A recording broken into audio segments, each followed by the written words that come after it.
మధ్యధరా సముద్రంలో వలసదారుల ప్రాణాలు జలసమాధి అవుతూనే ఉన్నాయి. తూర్పు ఆఫ్రికా నుంచి ఐరోపా వలస వెళుతున్న మరో పడవ మునిగిన ఘటనలో సుమారు 180 మంది గల్లంతయ్యారు.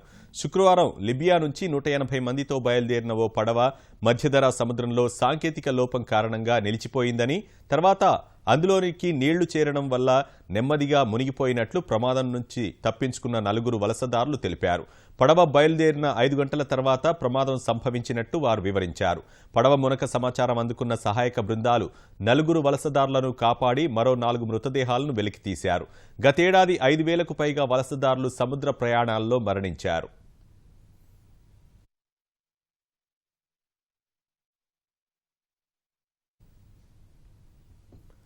మధ్యధరా సముద్రంలో వలసదారుల ప్రాణాలు జలసమాధి అవుతూనే ఉన్నాయి.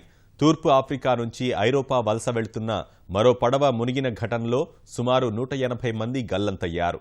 శుక్రవారం లిబియా నుంచి 180 మందితో బయలుదేరిన ఓ పడవ మధ్యధరా సముద్రంలో సాంకేతిక లోపం కారణంగా నిలిచిపోయిందని, తర్వాత అందులోకి నీళ్లు చేరడం వల్ల నెమ్మదిగా మునిగిపోయినట్టు ప్రమాదం నుంచి తప్పించుకున్న 4 వలసదారులు తెలిపారు. పడవ బయలుదేరిన 5 గంటల తర్వాత ప్రమాదం సంభవించినట్టు వారు వివరించారు.